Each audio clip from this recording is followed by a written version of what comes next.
Coming up, we review a spirited round 2 in the NSL. Pulse, Lightning and Forest clinch second wins and Thunder bounce back in a round packed with talking points. With Paul away, we're joined by a special guest to help debrief it all, and it's going to be a good one.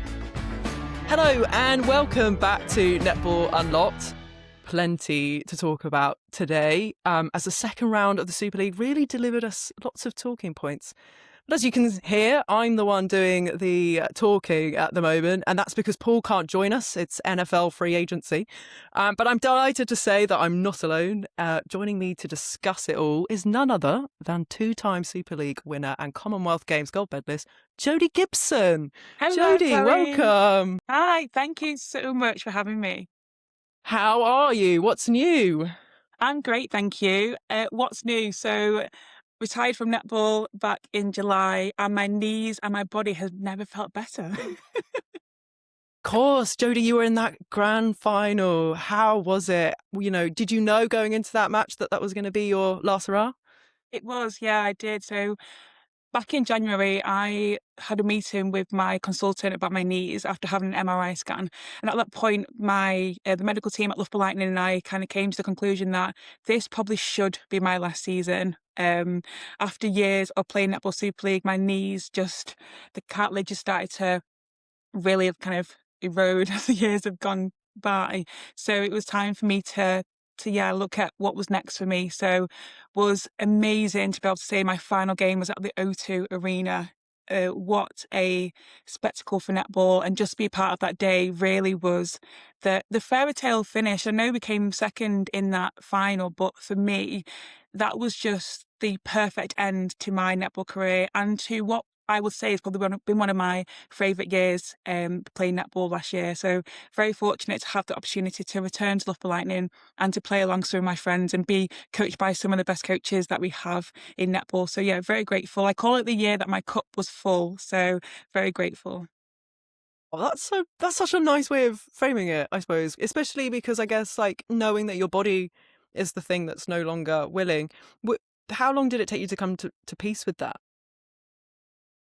If I'm being honest, I think I feel really fulfilled by netball, and I think I talk about that quite positively about that fulfillment because I think I had a bad injury back in 2018, 2019 after the Commonwealth Games when I was at my highest high, was possibly as part of that Commonwealth Games squad and was really excited about my future at that point, and then had an issue with my knee where I had to have a microfracture surgery, and it took me 2 years to get back. I met with 5 consultants who all told me I probably wouldn't have made it back.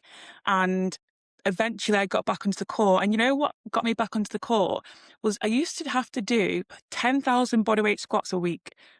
And because my body just couldn't run, my knee couldn't cope with that mechanism of running. So we had to find a way to kind of manipulate my knee and create that motion. And the thing we could do was squat.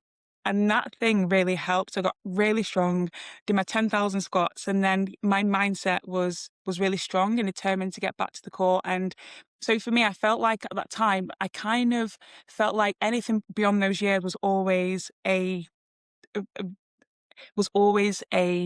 gift, I'd say, for the lack of a better word that's going to come to me right now. So for me, it was just to be able to then go and play another 5 years with Netball Super League. By the time it was the end, it felt like actually I've had 5 bonus years and I feel really fulfilled, and there's nothing else that netball could give me in a playing other than I would have loved a gold medal last year. But I felt like netball gave me so much, and actually I'm leaving the sport a better person, not just player. And now I'm able to use what I've been able to gather of these years, whether it's understanding netball knowledge and working in the community and all those things, I can now use them to pour into what I'm doing now, which for me, I'm just so internally grateful for that. I mean, that's beautiful. What you've just said is so beautiful. But also, I'm just stuck on 10,000 squats, Jodie, I'm going to be honest. So was Like, I, what? week after week after week. Honestly, nobody believed me, but it worked. So yeah, trust Wow. the sports scientists, they say, and I did. So thank you to them. Wow. And like you say, a gift, 5 years of netball on top of that must have just felt so enormous. And to have the show as you did, as you say, at the O2, such a special occasion. Paul and I were both there and we just loved it. It was really, really cool. Unfortunately, it didn't go your way, but, that's just the nature of the beast, isn't it? It was still a good way. Yeah, absolutely. It was still an amazing occasion. And I think after 16 years in Netball Super League, to be part of something that was so huge, and actually it was a bit of a nod to where the sport's now at compared to where it was. I started my netball career at Manchester Thunder, back in the day, Northern Thunder, under the guidance of Mike Greenwood. And we played in leisure centres on real slippy floors, and actually to finish at the O2 where months before I went to go and see Usher, who I absolutely loved. And then I was behind backstage where Usher once was months before. To finish my career there was amazing. So yeah, a real nod to Netball Super League for what they've done for the league. And yes, we know there's much more that the league can do and what we can do for the sport. But I think we have to acknowledge where the sport's come from and where it is now. Yeah, and that, I think your story is a really great example of that, and maybe we don't think about that enough, like just the as you say, the journey that the sport's been on. But what are you up to now? Because you were in commentary, very cool, and you've told me off the record some coaching. So netball's still very much a part of your life.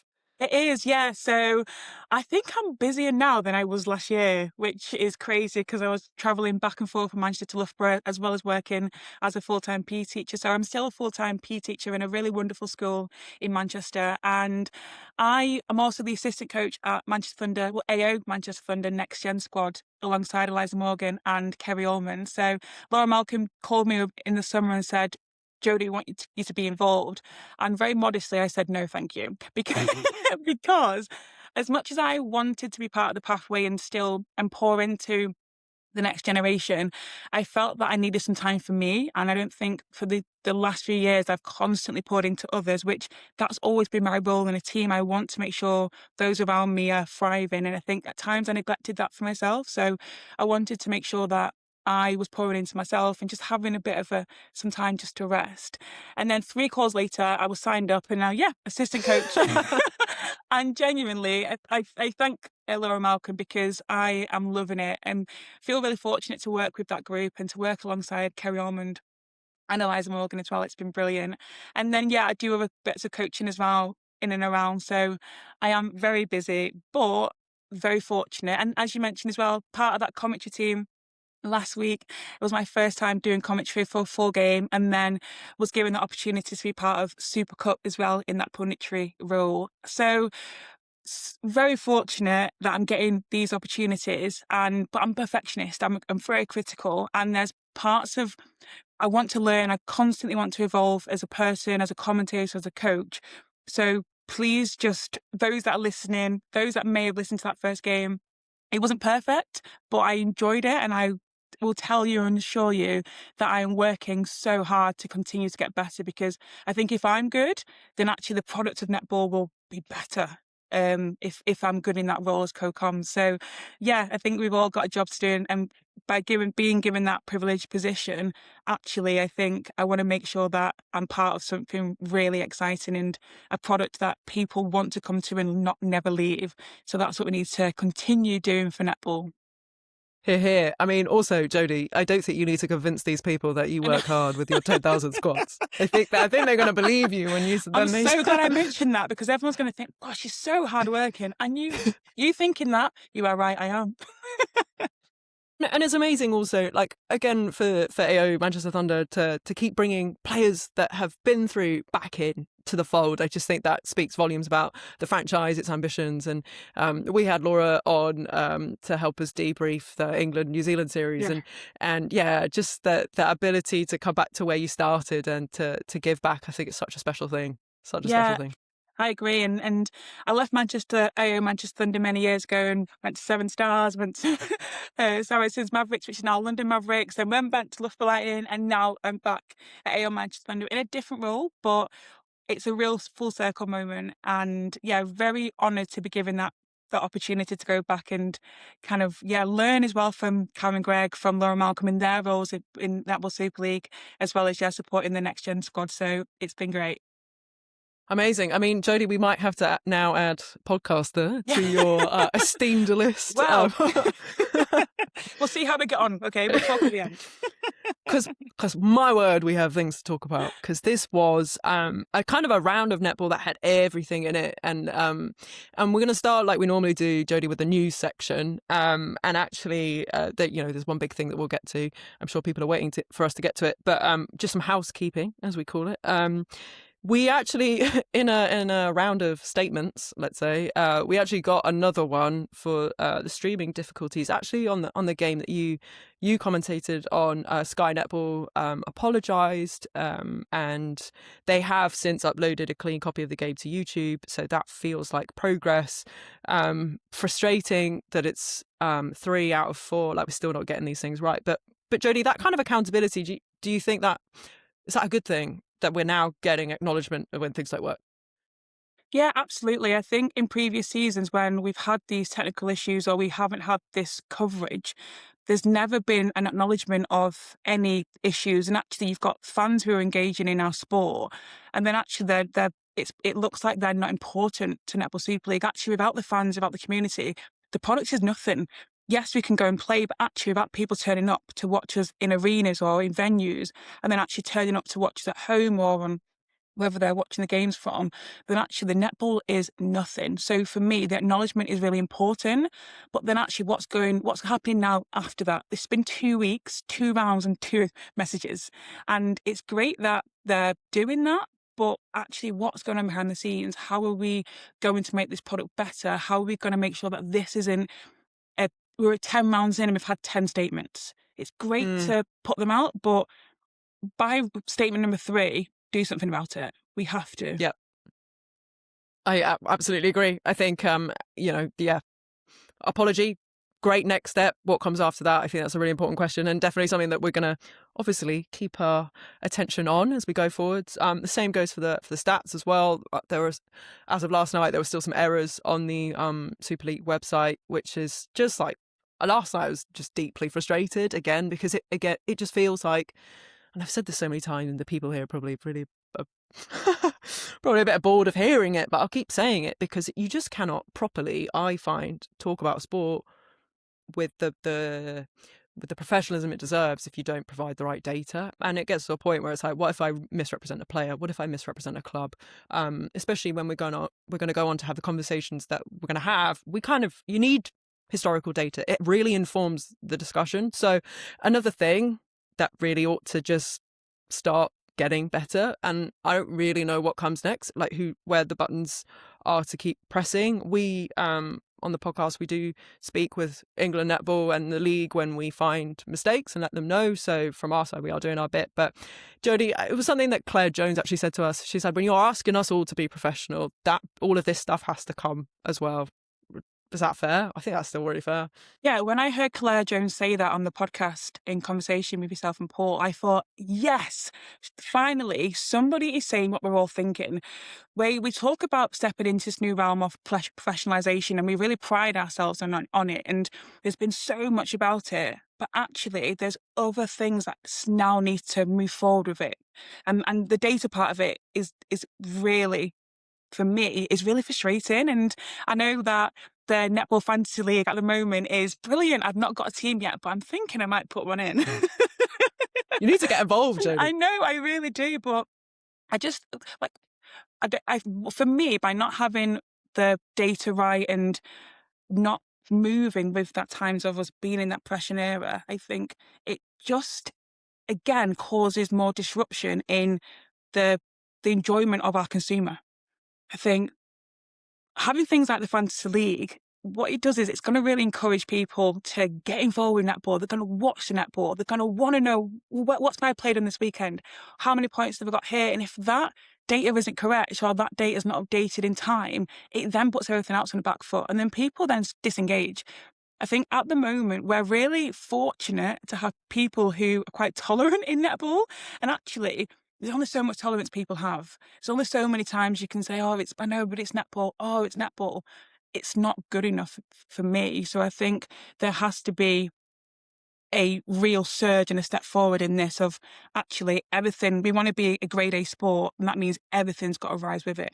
But I also do appreciate that netball, and we talk about this quite often, it doesn't have that funding backing of other sports. So actually, I'd love to know, I don't know this information, so forgive me for not knowing this, but the people who are in those positions of putting in the data, and I know when the officials are all voluntary roles. So actually, is like what from that bit for it goes onto the website. The people they employed, is it voluntary?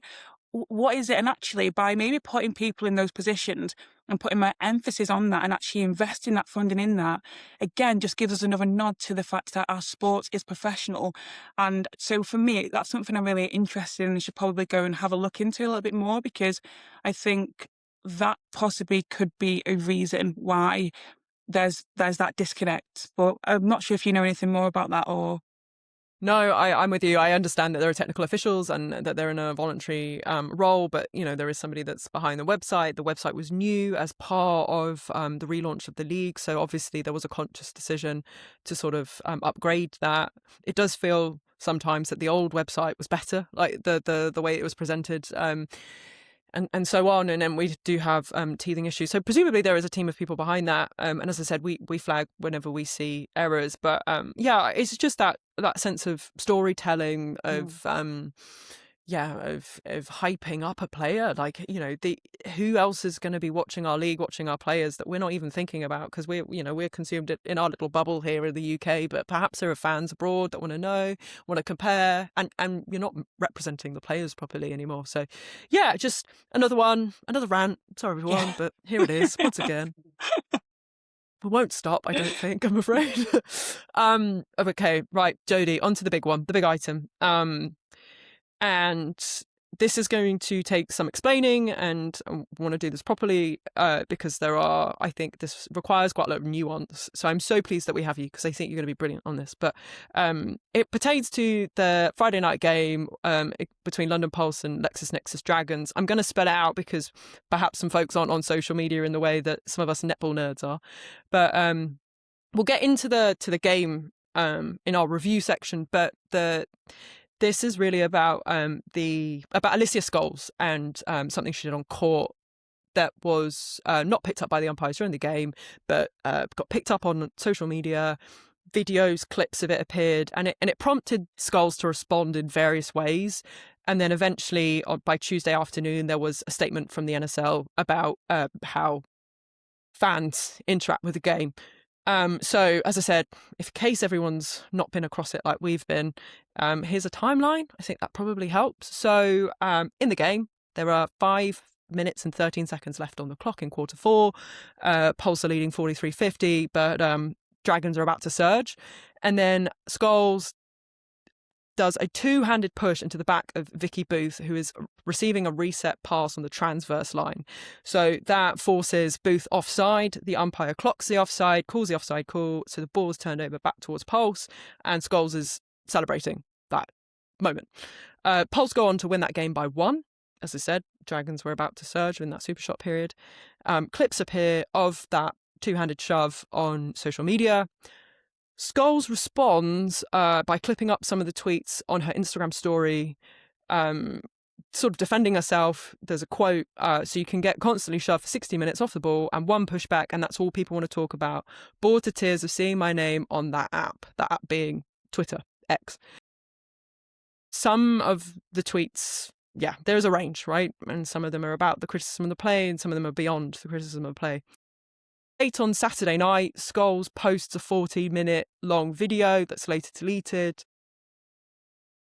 It's venting in style. She expresses her frustration about that kind of, recognising the sport needs opinions, but wanting to be able to respond to them, that she feels that she should be able to respond to them.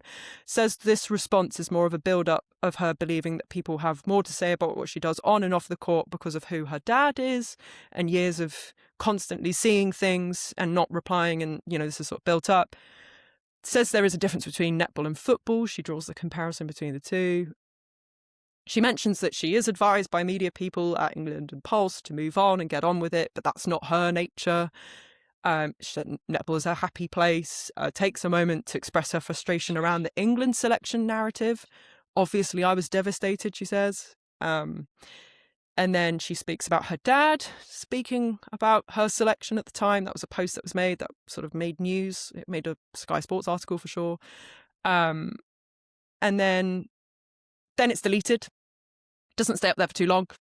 On Monday night, Liz Scholes' mother posts a statement on Twitter, and she sort of gets into the personal messages Scholes is receiving, says they've been horrific, speaks about sort of Scholes' life outside of netball as well, mentions her boyfriend, some of the racist comments that she receives, and that sort of thing. And then after that, Scholes adds further stories to her Instagram about fans that are later deleted, and then we end up with a statement, which I'll read just for the purposes of to finish the timeline.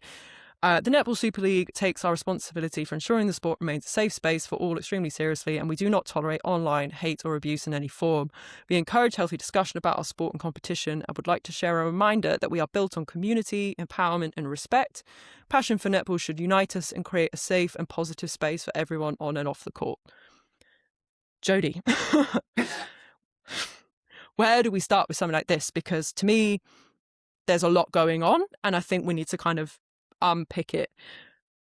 I think we ought to start really with what Scholes was first seen doing. Let's talk about the netball, the two-handed push.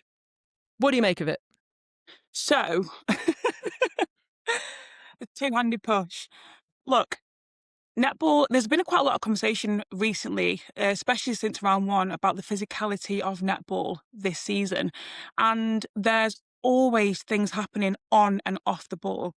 Umpires aren't seeing everything.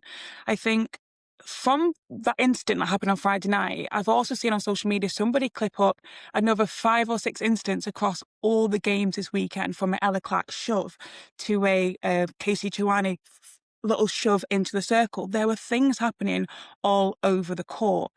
So I think for me, netball has definitely stepped up its physicality. There's been a real conscious effort from umpires to let more contests go. So I think with that, I think that's great, because I think at times there's been a lot of whistle in netball. It's been quite disruptive. And I think if we want to create a great product, we've got to get rid of some of that whistle, and you have to allow for contest. As part of stepping into professionalisation, teams are in these programs that allow for more time for S&C. They allow for more time for physiotherapy, recovery, nutrition, all of these things that are holistic in creating a more robust athlete. So for me, it's great. Bring on the physicality. And I think there's a difference between dangerous play and physical contest. So for me, the shove from Liz Scholes was just one thing that happened this weekend. For me, I'm actually quite surprised at how much it's blown up on social media. I think great that it has its great talking point. We want people talking about our sport. Conversation builds publicity. Publicity builds more eyes on the sport. That's exactly what we need for netball. So for me, great that people are talking about it.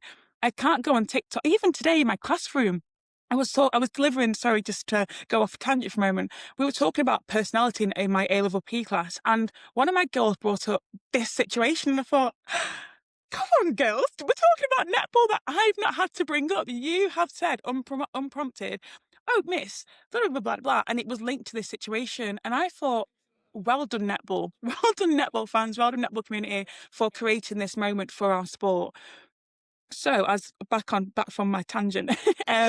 So for me, it's part of the game. Do I encourage a two-hand shove? Absolutely not. But is it the first time Liz Scholes has done it this season? Absolutely not. Is it the first time she's done it in her whole career? No. Okay. Even I'd like to say, no, I wasn't a dirty player, and I wasn't a player that got into the physical contact. I was called a Rhino. Wasn't physical, like in a dangerous way, but I'd run for ball without looking at the side of me. I'd just go for it. And did I sometimes give my opponent a shove to break the line? Absolutely. And did I then celebrate that, yes, it's my possession? Absolutely. And that was done because you're finding 1% ways to cause frustration in your opponent. So do I think the two-handed shove in the back's good? Absolutely not. And I think there's zero tolerance for it, because in our position of being role models for not just young girls, but for women and men that play our sport, we don't want to start encouraging that and actually acting like that's okay. So for me, I don't encourage it. Umpires, I can only see one thing. So actually, is this a conversation where we start thinking, well, the third umpire, what are you doing? Are you here just to enjoy a game of netball? Let's get you involved. What are you seeing off the ball? Could we use them a little bit better? So actually, maybe they don't stop the game, but when it's the centre pass to score, maybe they hold something up in the air and that draws the attention of the umpire to say, watches off the ball, I've just noticed this shove. So actually, it's not VAR, but it's just another intervention that is a bit more free-flowing in the game. So I do think that, yeah, as I said, I don't agree with it. Do people do it? Yes. And will people continue doing it? I think so. But do I tolerate it? Absolutely not. So that's really interesting. So much of what you said there is really there's so much. I know. One of the things my feeling with it was the reason this got attention is because there's form in this. So you mentioned that Scholes was spotted doing something really similar on Taylor McKevitt on the circle edge in the game against Pulse. But we are talking about a player that missed the game of the Super League because she had been suspended twice for dangerous play in the 23-24 season. And I went back and I had a look. One of those was against Seven Stars in the fourth quarter. So it was a kind of a cumulative one. Another one was in the first quarter of a game. And it was, I believe when she sort of was seen to be like burrowing under a player that had gone up in the air. So that to me is why a player like that is going to receive slightly more scrutiny when it comes to what we're calling, I think, a tactic, which is a two-handed shove over a line. And so I would push back a little bit on some of the calls of Scholes as unfairly targeted. I think she set herself up for that to some extent with her past wrongdoings, let's call them, because I think the word behaviour is a bit strong in this case. We are talking about someone's actions on a netball court at this point. And as you said, like, whatever margins I'm going to find to turn over the ball, I'm going to do it. I think that's of course that's encouraged.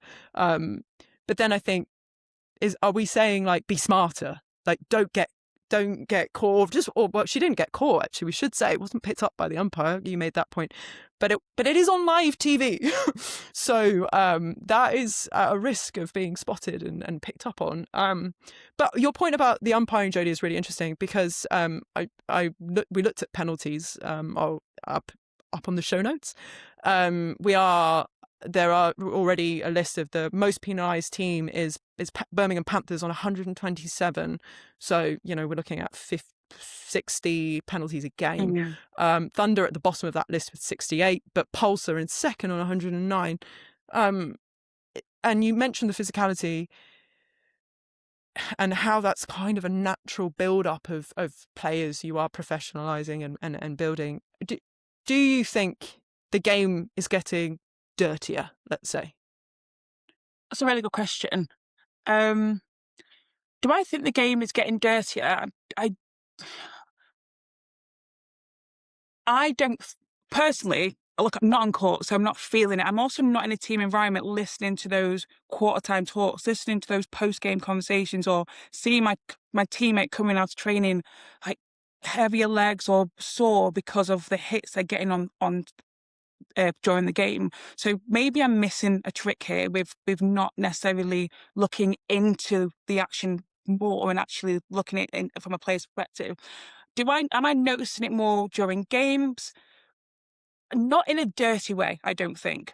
I think talking about penalties, I actually went and had a look at some of the penalties from the Australian League and also the recent series between Australia and Jamaica. And the reason I did that is because, look, we know the Suncorp League is that benchmark. It's it's a physical league. It's what we aspire to be like. And interestingly, I had a look at a few of the games, and one of the games I looked at was the game between West Coast Fever and New South Wales Swifts. That game finished 77-45, and Swifts had 76 penalties in one game. Fever had 62 penalties in that game. Another game I looked at was from last season, and it was between Giants and Melbourne Mavericks. We know Melbourne Mavericks were heavily penalised in that first half of that season. In that game, they had 57 penalties to Giants 55, which is a lot for one game. Now, do you watch Suncorp and think it's too physical? I don't. I don't either, no. So for me, great to be thinking about these and having these conversations, but that lends to my thought process of, I think if the netball was too dirty, if netball was getting dirtier, then would we be seeing players having to come off the court more? Or would we be seeing umpires having to give out more proactive advice and warnings? I don't know the stat for this, but I'd love to know how many warnings have been given out across the two rounds. I think possibly one to Alice Harvey, maybe not. Forgive me, Alice, if it's not you. I promise I'm sorry. But yeah, so actually, in that respect, no, the game isn't getting more dangerous, is it? Are people finding more ways to get into the head to their opponent? Maybe, but is that a bad thing? And then I mentioned I looked at the Diamond versus Jamaica. We know in that game one, the Diamonds, I think the score was around 80-42 or something around those marks. The Diamonds had 45 penalties to Jamaica's 63.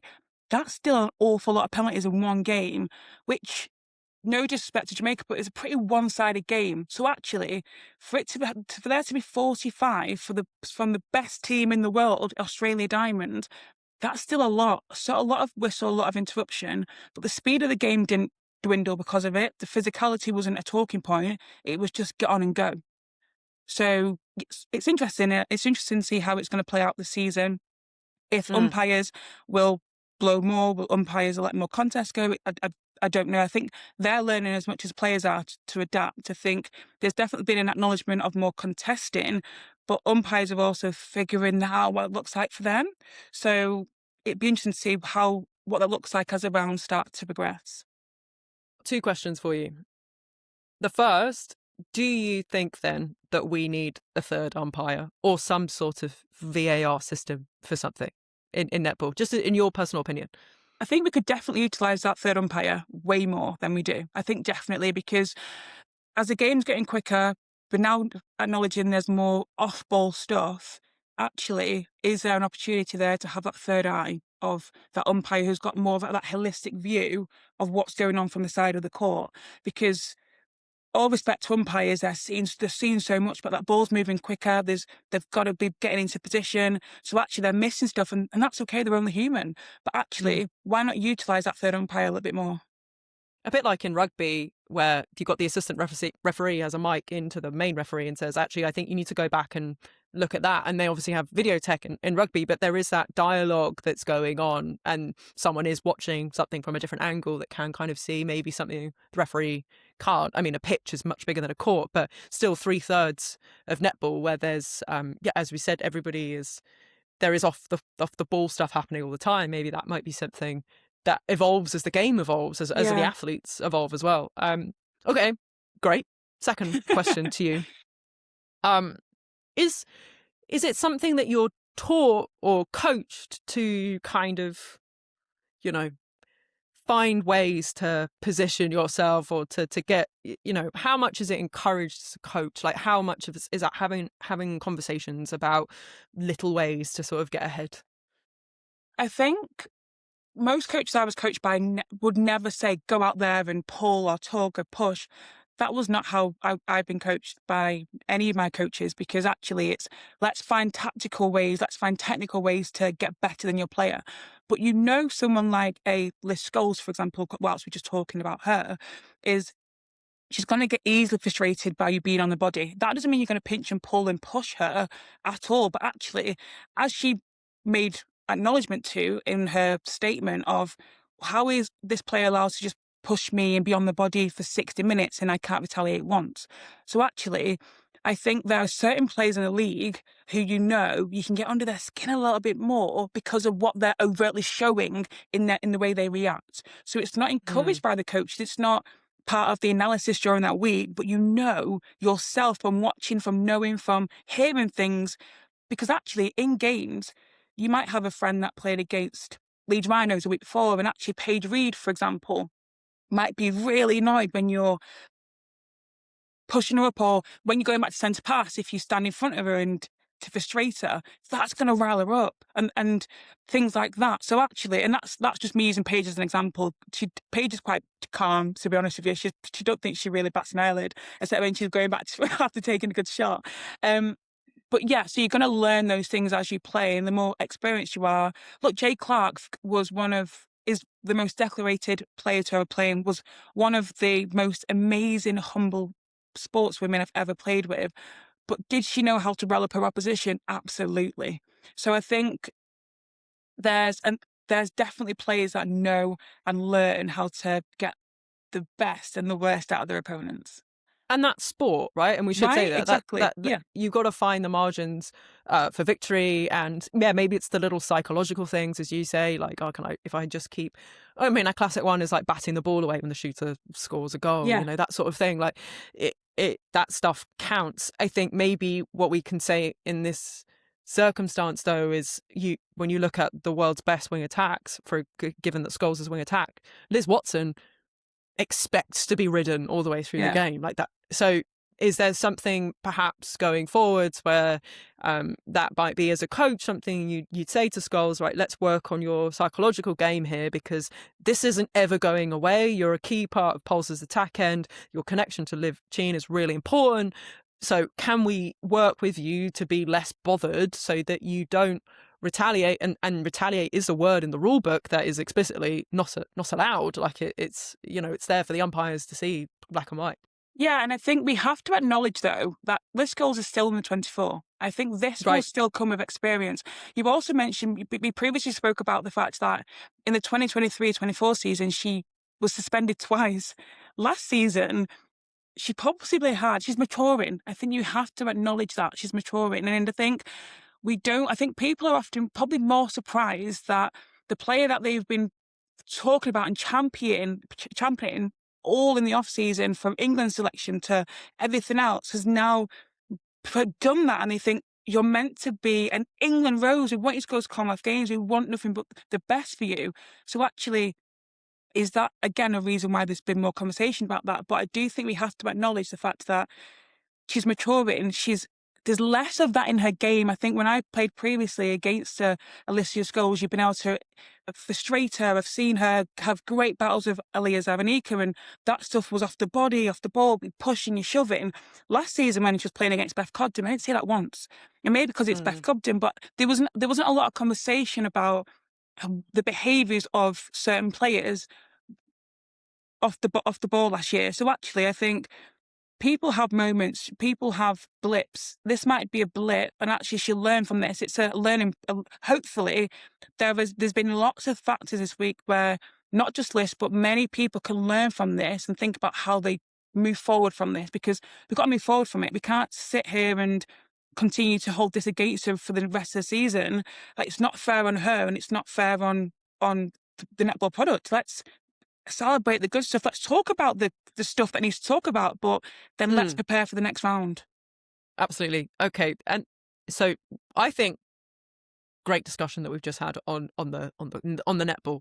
But I wanted to also ask you, Jodie, about the off the court stuff, because we did have the statement from the NSL, and Scholes' mother kind of put out a statement as well, and really this relationship with being a player and social media and the noise, the positive stuff, the critical, the netball critical stuff, and then the nasty stuff. And we had on this podcast, Razia Quashi spoke really well about being really affected by some of the negativity that she has had online. So it's something we've talked about on the podcast. But as a player yourself, when you were playing, how much were you paying attention to what was online, and what advice were you given? Were you given media training? Help us a little bit through this one, Jodie. Yeah, it's interesting. As I've referred to earlier, I played for 16 years, so I was part of that generation that kind of was around when Twitter and things started to be established, and then those conversations online were starting to begin. And there's times where when it was new, you'd look for stuff because you think, oh, people are talking about me, and often it was quite positive. And I think more recently there's been more critique because people are being exposed to more netball. There's more conversations about it, and that comes with that professionalization of any sport. If you want to be the best, you're going to come up to be, there's going to be more people's eyes on you, there's going to be more opinions on you.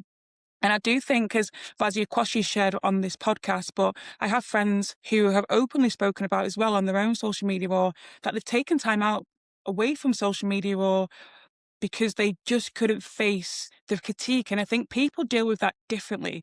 And I think the more we've got used to being on social media, I think people now stop looking for it just in case they see something that they don't like, because it can affect you. I think we sometimes dehumanize footballers because they think it's fine, they're earning millions of pounds, they can take it. But actually what we're forgetting is that because footballers are quite young, there's often a young boy who's 23, 24, having to see the critique about themselves of how rubbish they are, how not good enough they are, how they shouldn't be playing.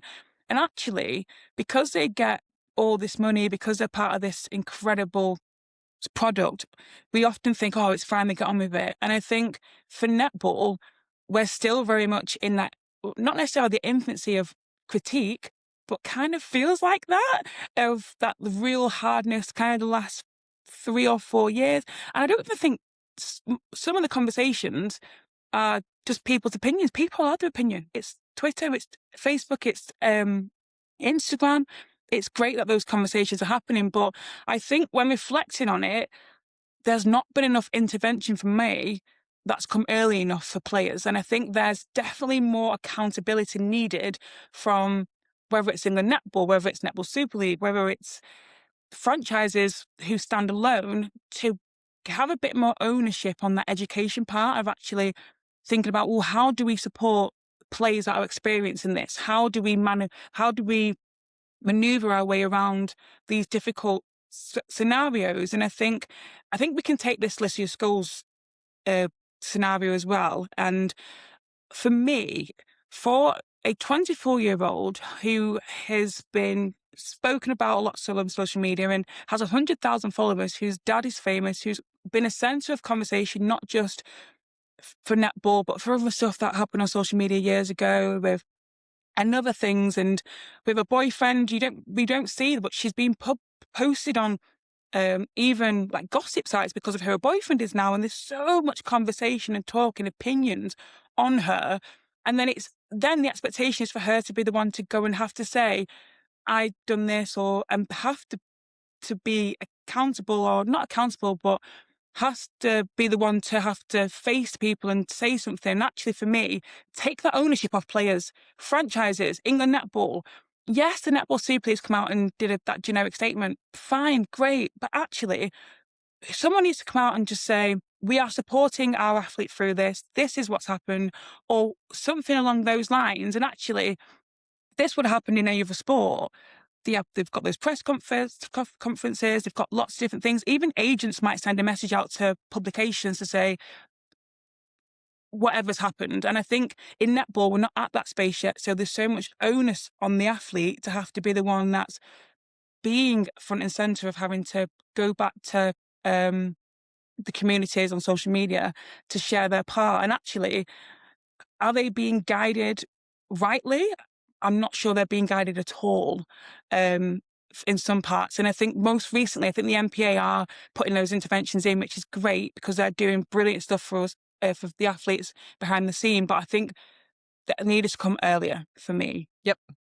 Yeah, you've put that so beautifully, and there's so much I just was nodding along with everything you were saying, because I do think there are bigger structures at play that I think maybe could have averted this situation. And I think you're right. And I think we should say Liz Scholes is in a really unique position because of her family, because of who her dad is. So that's another layer of complexity and empathy that it requires to have that spotlight on you, in addition to just being a netball athlete. Because, we should also say, like, Georgia Rowe has been replying to tweets online. She was doing it last season as well, not just now and after that game. So there are players that choose how they want to respond, and they respond how they want to respond, I suppose. And this was something Liz was insisting on in her video. I'm human, and so on. But there does become a point, and I think you were illustrating it really well, where it's, if we had a post-match press conference after that game and a journalist said to Sam Bird, 5 minutes to go, super shot period about to come, your player, two-handed shove in a retaliatory point of play to turn over the ball to thwart Cardiff Dragons, and that's why they lost the game. How do you respond to that? That's the coach answering for the actions of a player. And I said this to you before we jumped on, but I wouldn't even use the word behaviour. I would use the word action, because we are talking about sport. And that's Sam Bird to answer, because she's the coach and she's the one who's responsible for the player's performance. Like, she has to face up to what happened, off the ball, or, just before the ball arrived. But we don't have that in the Super League. And that, in a professional sport, is just bizarre. It's bizarre. I cover a bunch of niche sports, and we those structures are in place even in those niche sports. So is that something we're missing? I think definitely. Could that have helped assuage the situation? For sure. Do I think Sam Bird would have wanted to do that? Absolutely. She wants to talk on behalf of her players. I'm sure any coach does, because they are, as we said, as I've said, responsible. And then I think worth mentioning also in this, because it was something that Scholes brought up, and you've mentioned as well, she's being discussed because there's this whole England netball piece, England Roses piece over the top. And, so maybe she is being extra watched by fans that want to support her, and ones that are not sure whether she's a Rose, because everyone keeps talking about why we should be watching her. So when a player is not selected for England Roses, this should be explained why. It should be explained.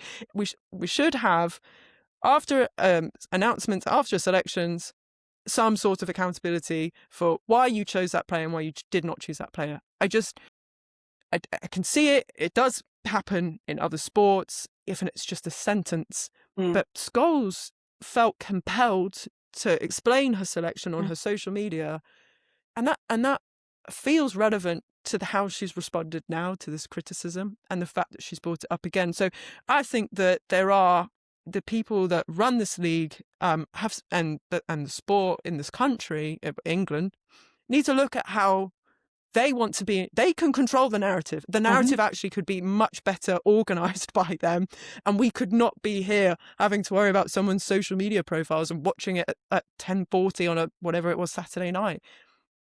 Sorry, that was another rant. But do you think that's fair? Completely fair. As you were nodding away before, I was nodding like the nodding dog, Churchill, when you were just speaking then, because I completely agree. And I think, as a separate matter, not just what's happened this weekend, but there's always speculation surrounding players' injuries. And I see it so often. Oh, Beth Cobden's injured again. This player's injured again. And it's, oh, what's happened here? What's happened here? And again, it just puts so much pressure on players. If during those press conferences, or if when something happens to a player, just come out and say what's going on. Give us some information. It removes the speculation. It removes the pressure that athletes feel about having to say the right thing, do the right thing. And I think there needs to be that step forward. Sorry, I'm getting louder because I'm getting passionate about this. But it is. It's important. It's important. It's so important. So important if we are to move our sport forward, and not just the product and not just the broadcasting and all that stuff like that, but player well-being, the players are the centre point of this league. Without the players, there's no league. So we have to look after them and protect them. But our players also have to do the right thing as well. So I'm not sitting here condoning that the responses on social media this weekend were the right thing for Felicity Scholes. I don't agree with that at all.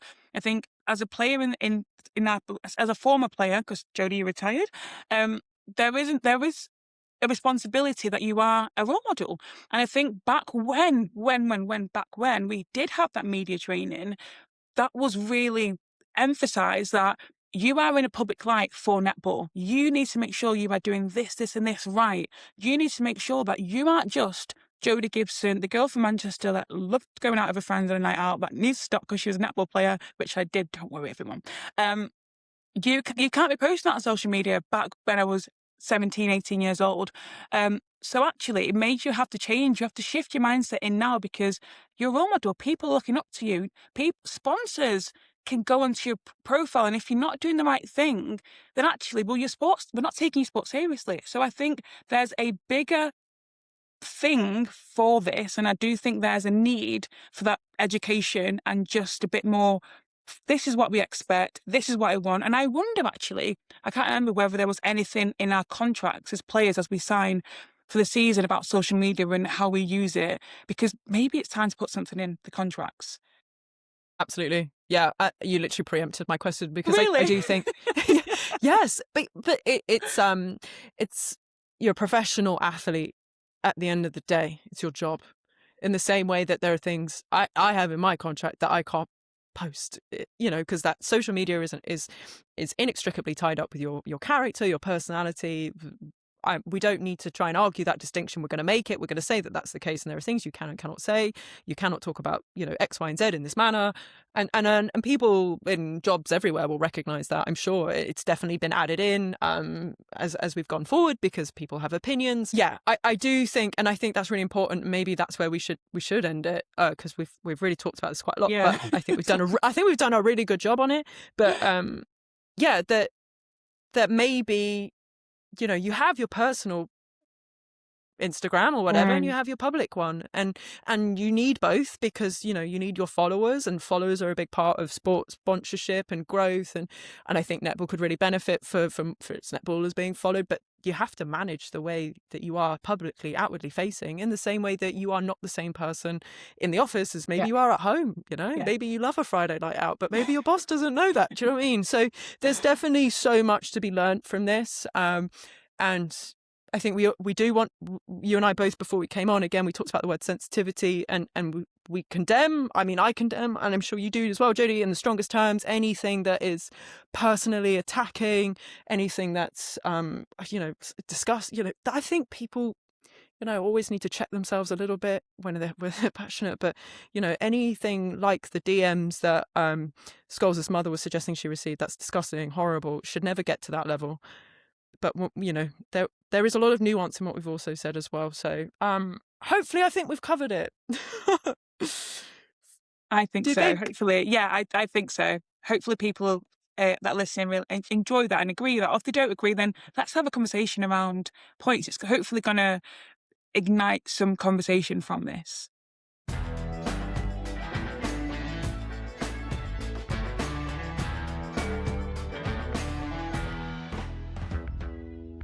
Actually, on to the games. Here we are, part 2. Let's start with the game that the action that we've been talking about stems from, because in all other accounts, it was an unreal match. This was London Pulse's victory over LexisNexis Dragons, 51-50. Jackie Newton of the losing team got POM with 10 gains. Pulse, I believe, with their starting 7 as it was from the match previously. Dragons started with Rowe. She's back. She missed the opening round. McCall, Dyke, Chawane, Withington, Newton, Middleton. What do you make of that one? What a game. As you've already said, it had everything. Absolutely everything. I was on the edge of my seat watching that one. And we can't talk about this game without talking about Jackie Newton. What a game she had. For me, she came into this league from the Commonwealth Magpies, and a player that had lots of experience and played alongside Jiva Mentor, so was always going to come with that experience and that expertise. And I think she's always been good, but I think there's something about this season where she looks excellent. And you know what? It reminded me of when last season Leah Middleton had that horrific injury, and it reminds me when Mazia Kwashi came back from her horrific ACL injury, her Achilles rupture for her second one. And it ignited something in me that I didn't want to let her down. She's worked so hard. And I'm seeing that from Jackie Newton this season, the way that her and Leah Middleton are playing together, and they're having fun, they're turning ball, they're creating a lot of disruption for the opposition. I think that's just really evident this season for that team. And so she had 10 gains against London Pulse. That's unbelievable. We've seen Sophie Kelly this season be really formidable in that super shot range. And just looking at my stats here, Sophie Kelly had 2 out of 4 super shots. We haven't seen that yet. I know we're only in round 2. I know. But also Super Cup, she dominated the Super Shot in Super Cup, and for me, it was brilliant. Really was Yeah. brilliant. And that pressure that you speak about so well from Newton, that was on early. Sam Bird pulls a timeout in the first quarter, I think, at the point where Dragons are 2 goals up. And I can only imagine what was said. Maybe it was just pull it together, because Pulse sort of they kind of super shot themselves out of that first quarter and into the lead. I did actually, I'm sorry, Jodie, I've got a sneaky side note that I've made for the game.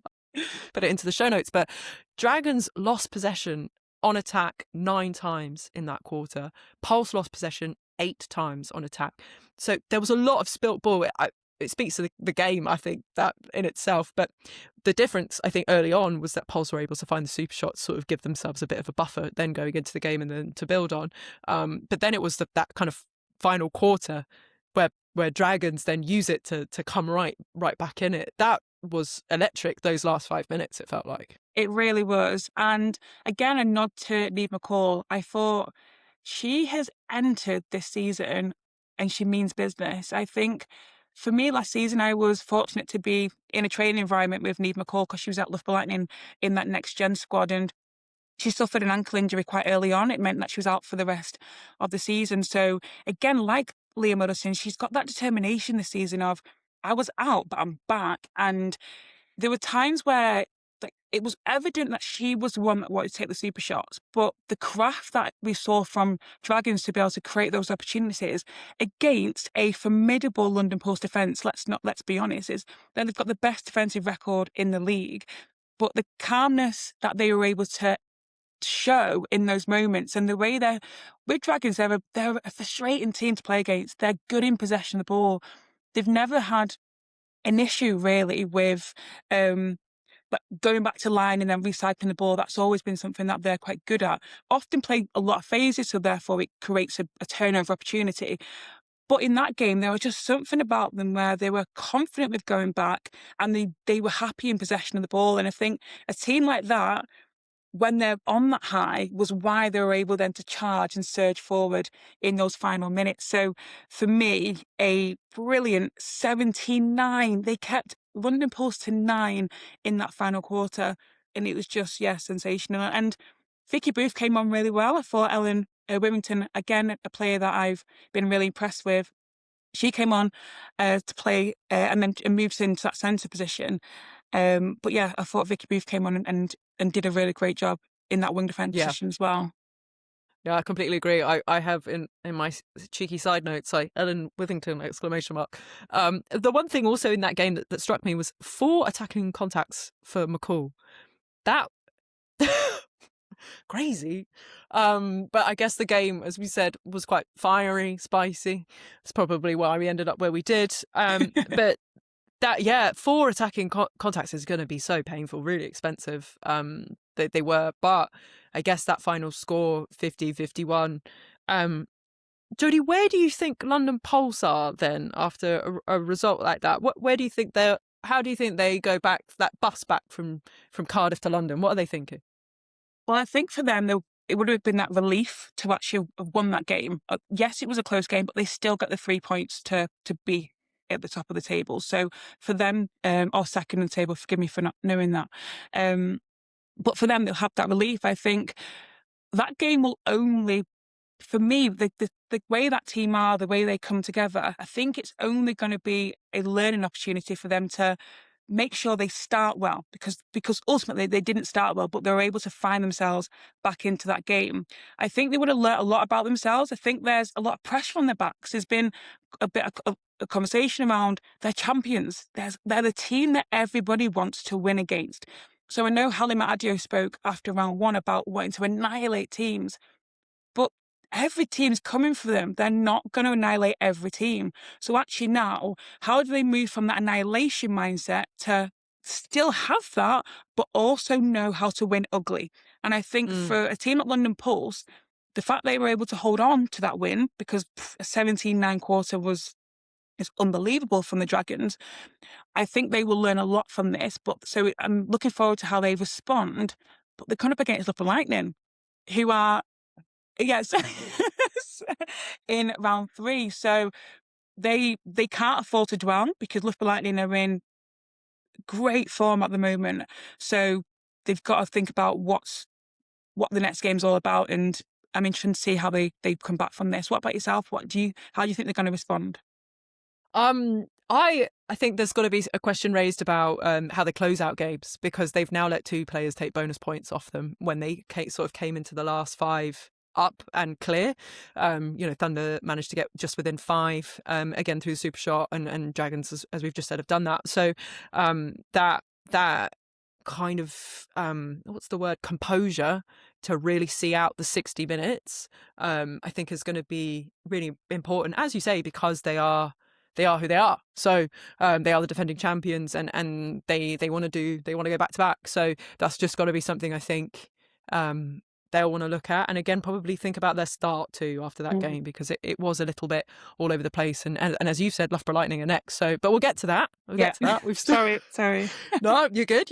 But yeah, a great game to start the action for the round. So let's move on to your old side, Jodie.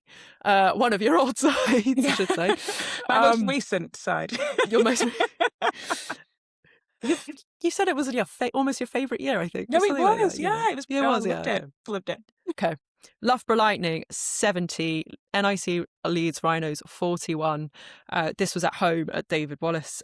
Samantha Wallace-Joseph walks away with Pom.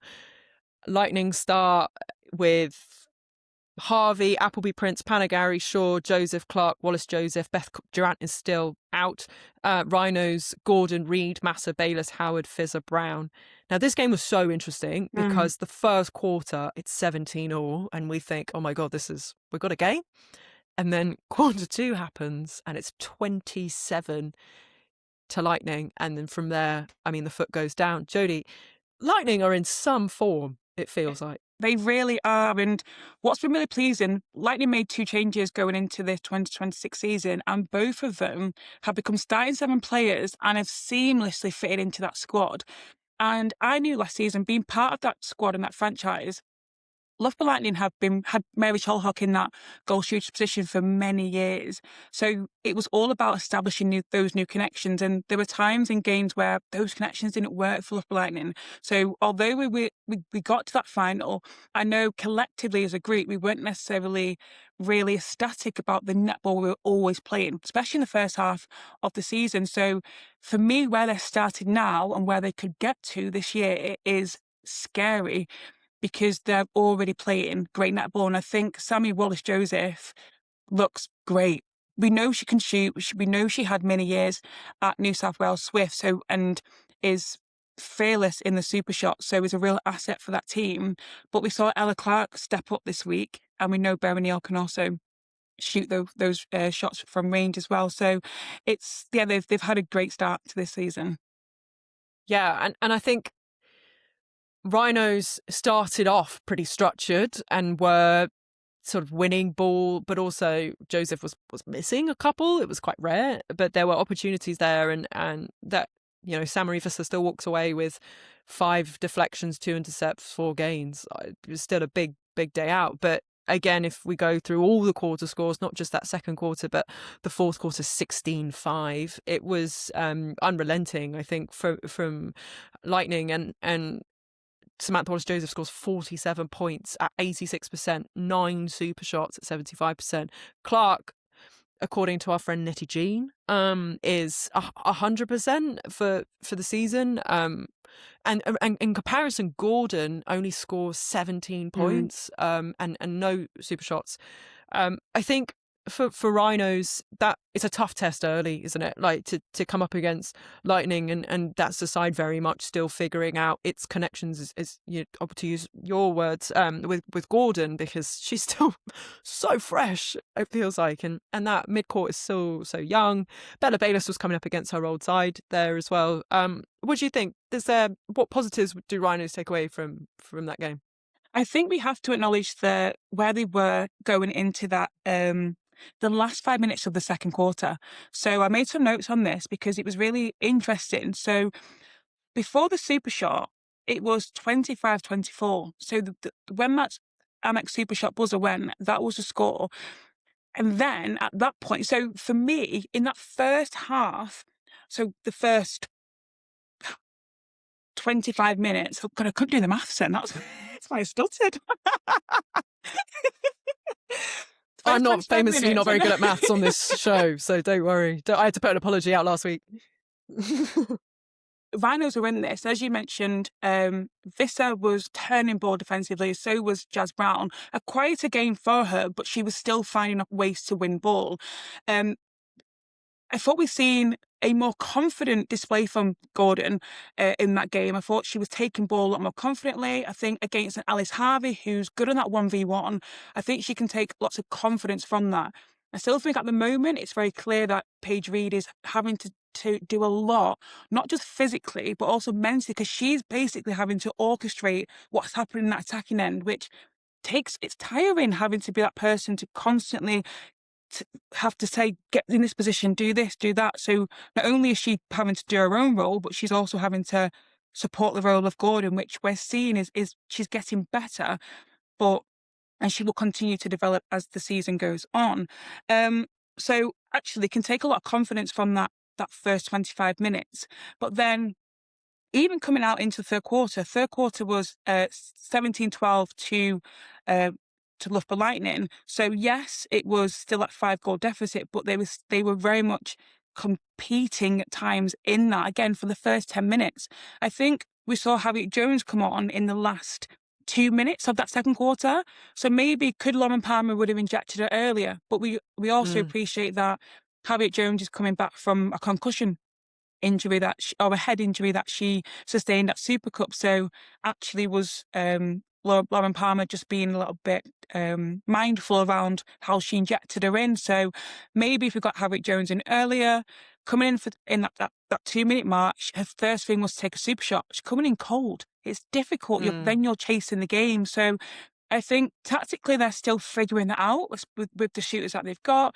But I do still think that Leeds Rhinos team are still in contention and should still be in everyone's mind for that 4th, 5th place this season. I still think they're good enough, but it's how they start to utilise that super shot time a little bit better, especially when you're up against a team that's got 3 assets who are happy to go and score and shoot. And I think as well, defensively, as a defender, I was having a look at what they were doing during that time and actually could be really creative around how they start to restrict a player like Sammy Wallace. Sammy Wallace was comfortable. At times she had a lot of space or was using that front space to get the ball. And actually, could they maybe drop on a 2 and actually have to force Ella Clark to take more shots? We know she's shooting 100%, but actually it just frustrates it back to that frustration part of Sammy Wallace. It gets her out of that flow and that ease that she's in. So I think for me, how can they be a bit more creative when they know they're not shooting the 2s? They're only shooting the ones predominantly at the moment. So how do they become creative with that? And another thing as well, Trace Neville mentioned this, and so it's not my own knowledge. I'm using Trace's from her Suncorp time. She spoke about draining the clock. If you know you're not going to have shooters that are confident to go take those 2s, well, actually, how can you restrict the time that Loughborough have in possession? So even just getting the ball back slower, maybe you decide to take longer to go to goal, so being more comfortable in possession of the ball. So I think we're still in the second year of the super shot, so teams are still figuring it out. But when Trace said that, I thought, yeah, that's very smart, Trace. It's a good idea. So actually, I'm looking forward to seeing what Lauren Palmer does now moving forward in that time, in that team. But they should still take confidence. And Bella Bayliss, I have to give a nod to her. I think she, in her first season with NIC Leeds Rhinos, has been brilliant. And I think I'm obviously a little bit more biased after being a teammate with her, but she sat on a bench with Lightning for years and never got the opportunities that she was warranted having. So it's great to see her out there alongside India Master. So yeah, I think that's a good combination, and I think with more time, it'll only get better. I mean, I'm like taking notes, and I think And anybody that wants to stop Loughborough Lightning will be taking yeah. notes, being like, "Oh, Jodie actually gave us a little tip Remember, here. it's That's all quite Tracy interesting." Neville. It wasn't me, but I will take the credit. I mean, interesting what you say, though, about restricting Samantha Wallace-Joseph, because that just feels like the thing that teams are going to have to do. They're going to have to blunt her somehow, because right now she's being so formidable, allowed the space, allowed all this room to kind of really excel. So, yeah, they're a tough assignment, and we'll get to their next game. We've already hinted it's going to be at Pulse, but that's, yeah, a good second round. But then we move to Manchester. Thunder, AO Manchester Thunder 69, London Mavericks 59, so a 10-goal victory for Thunder. Eleanor Cardwell gets POM. She actually played 60 minutes in that game, first 60 minutes in the season so far. It's not long, but I feel like it's notable, so I'm going to say it. Interesting for Thunder coming into this one, because defensively they were without Nicola Smith and Elliot McCormick. Jodie, talking about, you mentioned injuries earlier. Nicola Smith apparently dislocated her shoulder in the middle of the Pulse game, popped it back in, and kept playing. When I heard this at training, I was like, pardon? She dislocated her shoulder, popped it back in, and still won 2 interceptions, 4 deflections, 6 games, and had 1 pickup. For me, she was a standout in round 1 for AO Manchester Thunder. She was brilliant. And it's funny because there was one ball that she could have grabbed onto as it was going out of court. And I think that maybe after she popped the shoulder back in and probably thought, oh no, that's quite sore, but then continued the game. I just thought, what a hero. Yeah. Probably where that one unforced error was probably that. She was probably just because she was in pain. Just Anyway. insane. That is insane. And always with the caveat, we never want to glorify anyone's injuries, but I do think that takes a lot of gumption because I'm sure they would have said to her, Nicola, do you want to come off? And she said no. So yes, that is an interesting one for Thunder to have to deal with early doors, because that are 2 starting players. Nicola Smith certainly is. Elliot McCormick is an absolute weapon in defence. So that in comes Millie Carter, an ex-gen athlete promoted in. So for London Mavericks, that's potentially an opening to punish Thunder with, but Thunder were so structured, it felt like, in this one. They felt really like they were on task. And Jodie, what do you make of that one?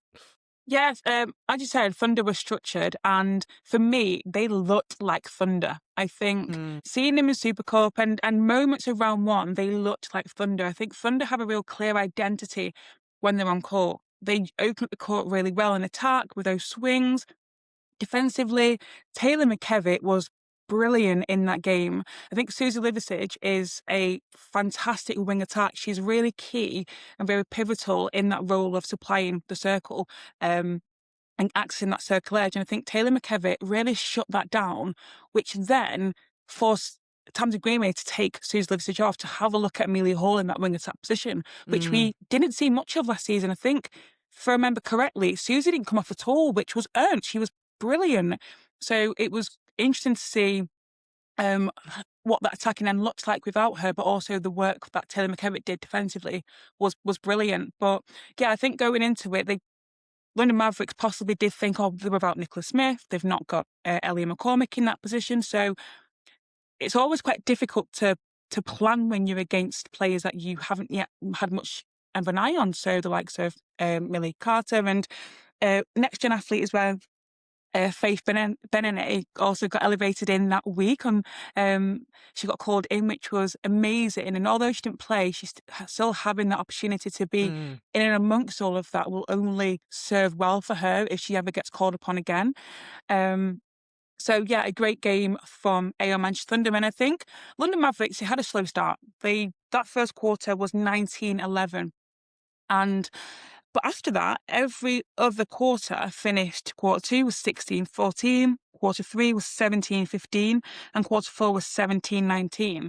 So other than that first quarter, they were very much in that game. So Tamsin Greenway's team should take confidence that they're able to push a really classy AO Manchester Thunder team who, as we've already said, looked like Thunder.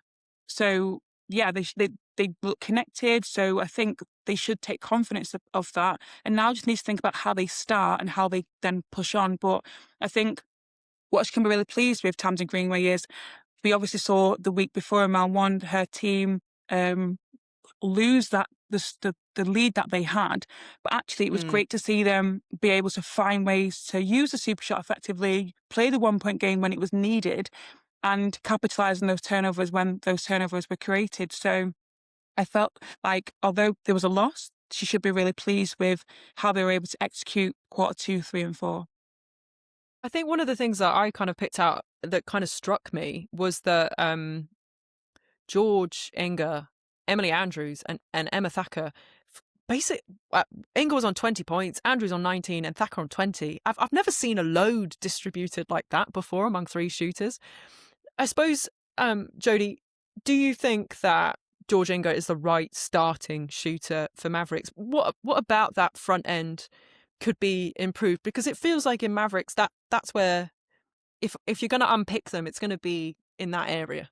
Yeah, I think, firstly, I am so proud of George Inger, because called George, because George Inger, for returning to the court. She recently shared on social media publicly the journey that she's been on, and I've been really fortunate to be able to speak to her during those years, because we had very similar injuries and very similar turbulent times to get back onto the court. So for me to see her out there, it just brings me so much happiness and pride.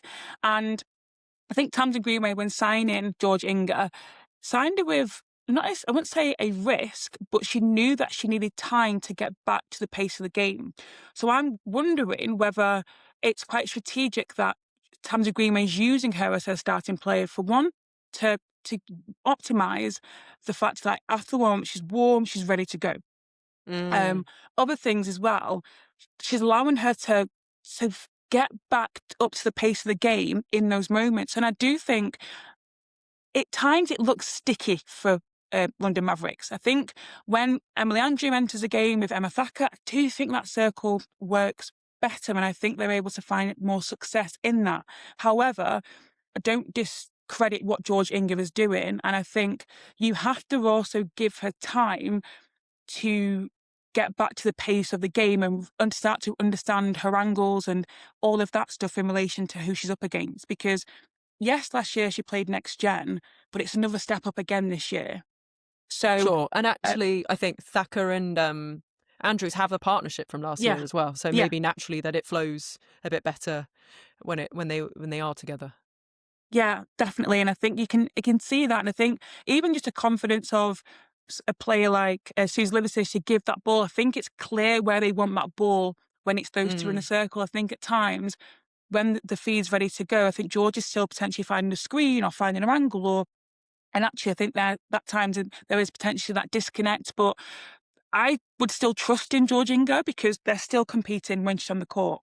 So I think Tamsin has a process, and I think she's sticking with that start because there were reasons behind it. We know Tamsin always has a reason behind everything that she does, and I do think it will really serve well for London Mavericks having George Inger in that starting position in a few more rounds. I think it's so interesting as well what you said. I hadn't even thought about that management perspective in terms of having someone warm and ready to go after warm up. Like that makes so much sense, especially if you're still there's let's say a consciousness around the knee, like you're thinking about managing it. That's really interesting. I think finally on this one, Jodie, a very quiet one for Mavericks defense. It looks like only 5 gains across the game, and they were all in the hands of Jamie Golub. Maybe something, is that a credit to Manchester Thunder's attack end, do you think?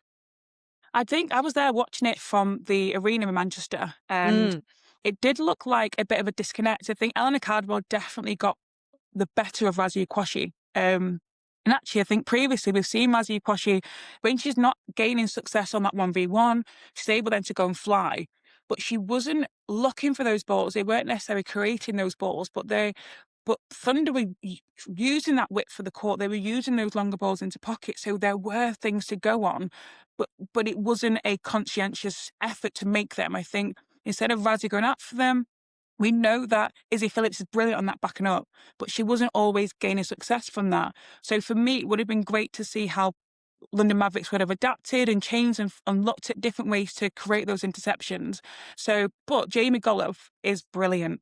She is brilliant. And again, with her and Razzie Kwashi, it's only round 2. We know Jamie Golub was with South Africa during the international season and Razzie was with England. So there was the Tamsin Greenway and Mickey Austin didn't have time to build those connections as that defensive unit. So they're learning as they go. And I think at times it's evident, but other times it's clicking. So they have moments of brilliance, but they're looking for that consistency, which is fair. It's round 2. And the more time they have together, then the better they'll be. And I think that sometimes is where you might have a Razzie Kwashi say, right, we're going to go into this setup, but maybe Jamie Golub isn't yet clear on her role within those structures yet. So you have to appreciate that. So that's possibly why they're still relying upon that 1v1 a little bit more, when we'd sometimes see London Mavericks playing more of some creative defensive setups where they're setting up traps or they're setting up Razzie to fly on things or stuff like that. So it's interesting. And actually, Jenna Donahue and Razzie Kwashi last season for me played brilliantly together in a very short amount of time. So it'd be interesting to see if we do at any time see Golub shift across the ring defence and then Jenna move into that goal defence position, because that won them a lot of ball last year. So I'd be intrigued to see if that ever happens. Yeah, I think so fair to actually to underline the fact that that's a new combination as well. For all the reasons why Thunder's front end wasn't ticking along, and Leeds Rhinos are their back end is running a little bit on instinct as well in certain respects, because they're new together as well. So that absolutely definitely bears mentioning. Okay, so final game of the round. You were in the commentary seat for this one, so you definitely know this game. But interesting because I imagine as a commentator you feel it, but maybe when you go back and watch it, you kind of maybe get a different perspective on the game. I don't know. It'd be interesting to hear. You're nodding, so I feel like that might have been the right thing to say. Okay, Birmingham Panthers 58, Nottingham Forest 68. That's Forest's first win over Panthers. Betsy Creek got player of the match, awarded by Jodie. And Panthers started Creek, Maturu, Pullen, Kay, Coffey, Fapahunda, Fiddler. Forest went with Pekka Pavlin, Leighton, Cooper, Grierson, Williams, Thretka. Dixon is out, and Lily Smith came in, but actually Anya Williams played her debut for Forest for full 60 minutes, which I think probably is my top line. I think that was pretty solid first outing for your new club. Jodie, this one felt quite crazy. Yeah. Watching it, I'd love to know what you thought. Yeah, a lot of errors across the court. At times it was pinging up and down the court, and at times you're waiting for someone from either Forest or Panthers to take control of the game. And I think often in netball we talk about momentum shifts. And actually I think at times teams, it was hard to identify the momentum shifts because actually it was going up and down so frequently. But that second quarter was definitely that shift for Birmingham Panthers when they won that 17-8, which I think for Nottingham Forest, it was, even watching it back, it was interesting to see where those disconnects came from and where those opportunities to win ball, where they lacked those opportunities to win ball, because they are a really formidable team. They've got the asset of Roland Strucker in at goal shooter, and Anya Williams did a brilliant job, as you said, in her first 60 minutes. But I did think at times, did they miss, especially in that quarter, did they miss that leadership of having that variety of Rhea Dixon with Brie Grierson? Because again, as I said earlier about Paige Reed having to really pull the strings of the unit, I think at times Brie Grierson was that playing that role on the line and in the attacking end for Nottingham Forest. So I think sometimes cognitively you're thinking about where she's going, what they need to do and communicating, and then you're having to do your role, which I think at times then brought that disconnect at times, because the execution of pass might have been off because you think about the next thing or thinking about, did I communicate this? So I think we were seeing a little bit of that at times, not taken away from the game that Brie Grierson had, but actually sharing that load with Rhea Dixon is really, is obviously very beneficial for her when they're both in that role, because they play so well together. We know they're both in that Jamaica Sunshine Girls program as well. So they have that experience. Sorry. It was interesting because it felt like Rolene then was trying to super shoot Forrest out of it, in that second quarter 5-minute period, but then missed a couple that then enabled Panthers to really go on and push on and get that, as you said, 17-8 quarter. I felt maybe watching it put an A Retief on was what I sort of felt myself saying, just to give Betsy Creek something different to think about. But I suppose whatever Chelsea Pittman said to the team at half-time made a difference, because then Forest come out with a 24-15 quarter, I think the first 24 points of the season. And then by the 5 minutes of the final quarter, Rolene Strucker is just like, give me the ball, and had just a hot hand and kind of pulled Forest well clear of Panthers. Jodie, I'm wondering, what did you make of Panthers then? How do you explain that, to have such a successful second quarter and then to sort of let the match go? Like, what happened? Where's the swing? So I think in that first quarter, we have to, Birmingham Panthers called that tactical timeout quite early on. I think they went 8-1 or 8-0 down.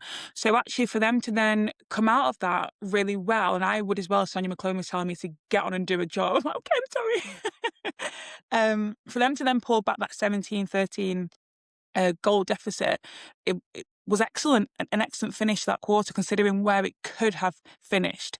So going into that second quarter, I think they had a bit more time to, they built on those connections going from that first quarter into that second. And I think they were able to really start to expose the backspace, especially into Betsy Creek against Tash Pavlin. And I also think they just cleaned up those unforced errors. In the first quarter, a lot of those errors were enforced. It was a drop ball, it was a footwork, it wasn't necessarily an interception created. Yes, the pressure was created by Nottingham Forest, but a lot of it was a mistimed drive or a misconnected pass. And those things are really easy to rectify as long as you're connected. And for me, that was the most connected I've seen that Panthers squad, even since Super Cup, which is great to see that. But then it's how they then push on. But also in that team, they had the whole squad of 10, they only retained 3 players. And those girls coming in, you've got girls that have been elevated to next gen, making their Netball Super League debut. You've obviously got the experience of Charlie Fiddler coming into that team. Tiana Maturo coming into that team as well, her experience. But they're still a new team. They're still figuring out how to win and get through these difficult patches together. They're still figuring out how to play big girl netball at times because they're in the Super League and not playing next gen. And so I think you have to acknowledge that and say, great, yeah, they pushed on and they competed, but they'll only learn from those moments. They're a team of that experience and that calibre, we're probably never going to get ahead and win that game against Nottingham Forest. For me, Forest were always going to win that game. They always had control of it. They were just not playing their best netball. So for me now, it's how Birmingham Panthers use the video from this week, use the moments from that fixture. And when I talk about moments, it's not even just what they see in video. It's actually how they felt and how they connected with one another in those times and the conversations they have from that. That's where you get your learnings from. It's not just seeing, oh, I should have drove here or should have forced my play here. It's actually, oh yeah, I needed to connect here because I was lacking concentration, or I needed to get fired up here to go for that ball, or whatever that may look like for that team. So I think they're still learning that about themselves, and at times it's quite evident. That's really interesting. And I wanted to put this one question to you before we move on.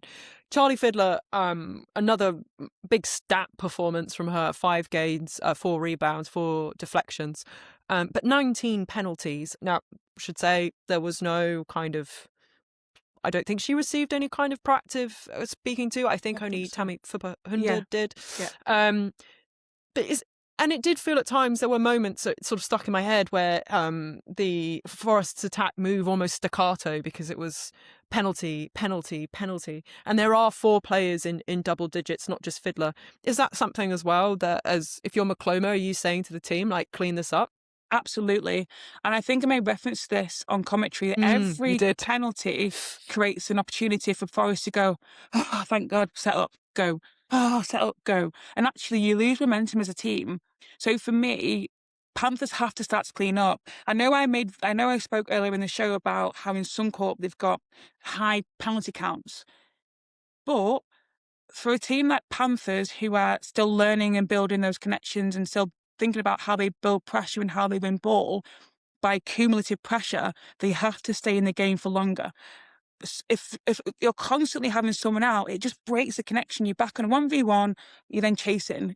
They have to get better at that. And I get it. Charlie Fiddler is a ball winner. She's a hunter. She wants to win ball. She wants to add pressure onto opponents. But technically, she's got to get off the body. She's got to get her. She's got great footwork, but she's got to be selective around how she's using that. So, but also what's happening in front of her. The ball's coming in quite shallow and quite on the circle edge, and that's possibly not giving enough time to get a footwork round.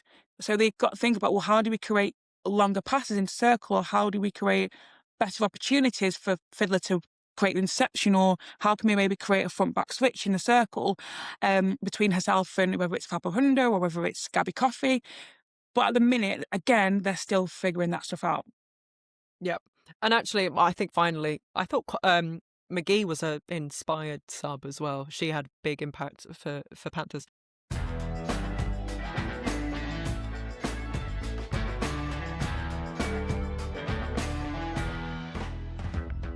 Okay, Jodie, that is round 2 in the books. On to round 3. We keep rolling, and we've got a double header, one of the first of the season, at the Motorpoint Arena. The Motorpoint Arena, actually, she's busy. She's hosting 3 games this weekend. So if you're in Nottingham, get involved. But let's start with the first match of the round. I think quite a juicy one in the light of what happened last week. It's at Friday, 7:30. Dragons versus Thunder, House of Sport. So it's at home for LexisNexis Dragons, and it's going to be on Sky Sport. Jodie, what are we looking out for in this one? We have to keep our eyes on Sophie Fawns, goal attack for AO Manchester Thunder, and Jackie Newton, goal defence for the LexisNexis Dragons. Both Aussies, both have played some court, both will know each other well. And I think that, for me, is the matchup. Dragons also post on social media, "We're ready for you, Thunder," after the game against London Pulse. So they have now deleted it, which I'm gutted about. But yeah, that would be a great matchup. That's a great spot. I didn't see that. Yeah, That's they fiery. deleted it. I tried to look for it before, but they did. But that feels like where Dragons are going to be at after the performance put about, like, pushing top of the defending champions to 1. They're going to think, hey, Thunder, you're still building, you're still growing. We'll have a bite. Absolutely, and I think the Thunder against Dragons games away at Dragons is always a game. I'd say Thunder was called that their bogey game. They always get pushed in those games. So Dragons are ready for it, and I'm excited to see what AO Thunder can do as they go into round 3. Super. Okay. So then we're on Saturday, the first of the doubleheader. It's at 4 p.m. Panthers versus Mavericks. Both teams have yet to win. So there's a lot on the line already, it feels like, in round 3. But for momentum, it feels important. At the Motorpoint Arena, and it's on Sky Sport. What are we looking at? Where are we looking at it? Jodie, over to you. I think this game is won or lost in both the shooting circles for me. I'm excited to see. I think defensively, we spoke earlier about how Panthers need to clean up their game defensively. They've got ball winners, but also London Mavericks wouldn't have been happy around the ball that they created against AO Manchester Thunder. So I think keep an eye on that battle between international athletes of Jamie Golub and Tiana Arturo, and also that goal shooter, goal attack position of Charlie Fiddler and either George Inger or Emma Thacker in that circle. So for me, I think as well, I'm a defender. I'm always going to talk about that. I think other people listening will be like, "Why are you not talking about the centre court?" I just gravitate toward defence. I'm sorry. I'm the same. All tactical analysis I've done has been defence, because that's where I feel comfortable. I don't feel, that's a challenge for me in the future, for sure. And I definitely think this one, it's going to pack a punch, for sure. Like with the, there are a few players in those squads that will be thinking, okay, did I have a good round 2? Can I come out a bit better? So definitely an exciting one. And then you don't really have to move off your sofa, because the next one rolls on quite soon after that. Saturday at 6:15, Lightning versus Pulse. Ooh, we've kind of hinted at it, teased it. Both teams have won their first 2 games. One of them one of them is going to lose. Jodie, where are we looking? It feels like it's hard to kind of All everywhere I'd and have to anywhere. say is this is a rematch of the NSL 2025 season final, but and also a rematch of the Super Cup final, whether you look into that. But these teams, they're gonna want to come out hard. I think you can't, again, the dominance of a Liv Sheen, a dominance of a Sammy Wallace in those shooting circles. I know this season Liv Sheen's not necessarily gone to post lot in that super shot time, but she's still dominant and always has a great game against Alice Harvey. So I'm excited to see what that looks like. And I think keep your eyes on Jessica Shaw so current England Rose versus our future England Rose, Gracie Smith in that middle. A 17-year-old who is just growing and growing by the day. I mean, physically and also just like game smarts as well. I saw her recently and she's got taller and I couldn't believe it. But yeah, that battle in the midcourt will be really a great one to keep your eye on. Yeah. I think looking back at what we said on the Thunder Pulse game, Smith was so effective at picking up where Scholes was sort of being hounded a bit by McKevitt. Smith really found the pocket, gave the balls into Jean, like standard, this is what we do, this is our bread and butter. Be interesting to see if Tyler Orr perhaps is back in the mix. I'm not too sure how her load management injury is going, because I really felt actually that was one of the things in the Super League finals was Smith versus Panagari. That height mismatch was massive. So, but definitely one you feel both sides are really gonna want to get on early because it feels like so much narrative is going to come out of this game. Absolutely, it's so exciting. Can I ask for a prediction? For Lightning by 4. By 4. Yeah. Interesting. Yeah, good. Okay. I like it. I'm not going to give mine. I'll just avoid that. No, of course. I think Lightning. I think the way that Pulse have the finishes that they have lead me to believe that Lightning are slightly better equipped. But it'd be really interesting. This is the best sort of defense geared up team to take out Samantha Wallace-Joseph. So if anyone's going to do it at this point in the season, it's going to be them. Finally, on Sunday, so you have a break from your netball, you're back, it's Sunday, it's 4 p.m, you're thinking about the scaries. No thank you, because there is Forest versus Rhinos. So Forest, 2 wins, Rhinos have a win and a loss. This is at the Motorpoint Arena, as we said, and this is on BBC. Jodie, what do you reckon? Because there's a lot of South African spice potentially in this one. There really is. And I just wrote down a little note.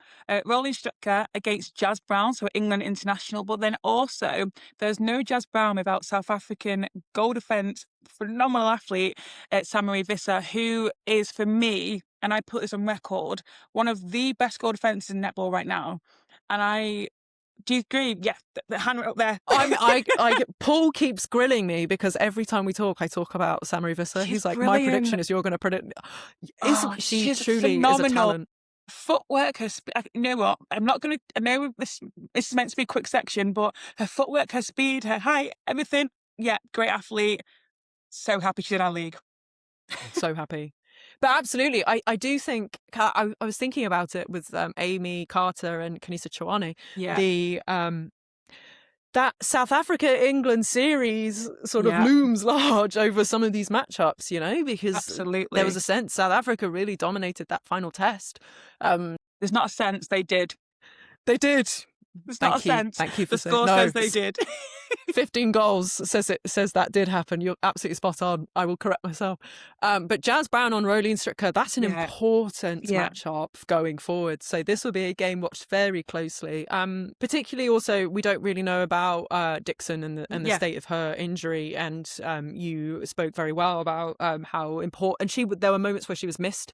So potentially another big outing for Anya Williams on the cards. Again, injury, not something that we are privy to at the point of recording. So okay. I mean, another great weekend of netball, Jodie. It feels like. I can't wait. Well, can we expect you back in commentary soon? So I'm actually going to be at the Forest Rhinos game on Sunday. So exciting! Yes, I'll lower my tone a little bit. I won't shout as much. And I'll be I'm excited. Look, as I said at the start, I'm new to this. I'm learning, but just know that I am really ambitious, and when I do stuff, I want to do it well. So just bear with me. I'm working on it and I'm getting better. So, and you know what? I've not even had in nasty messages or anything, but I'm just very highly critical of myself. So I just want to make sure that I do that right and do it well. I was going to say, Jodie, I thought you were. You did that balance of analysis and calling the game as it is. Thank you. I'm not just saying that because you're sat Because opposite I'm me here. and you've endured me for 2 hours.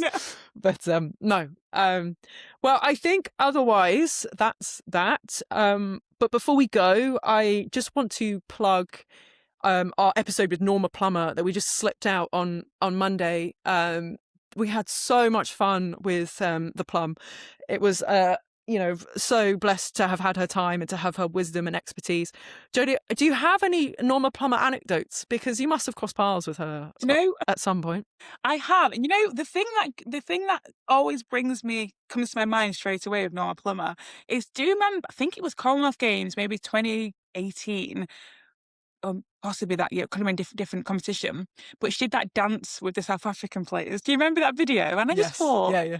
This woman is not only a netball hero, legend, and had so much positive influence on our sport, but she's just a great woman. And I never got to work with her in a coaching player capacity, but my teammates that have Ebony Brown, Bedford Chambers, where did that come from? Chelsea Pittman and those other players, they only speak great things about her.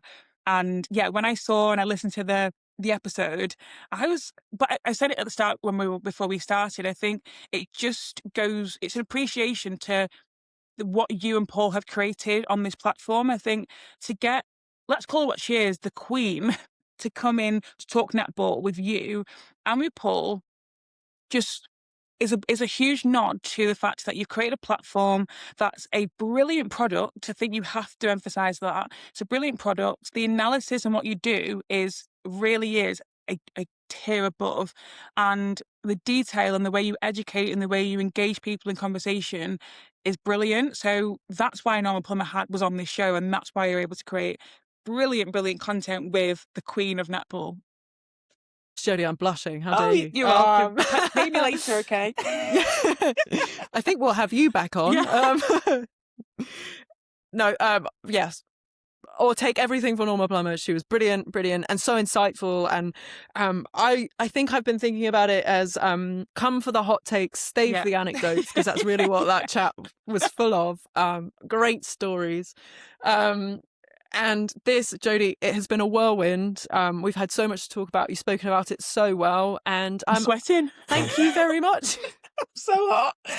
Oh, no, thank you. Honestly, as I've just said, I am really appreciative of being on your platform, and well done for what you've created. And it's great for netball, and it's just great to have something like this. And I'm very privileged to be on today. So thank you for asking me to come on. Thank you. And good luck with Sunday. Thank you. All right. Bye.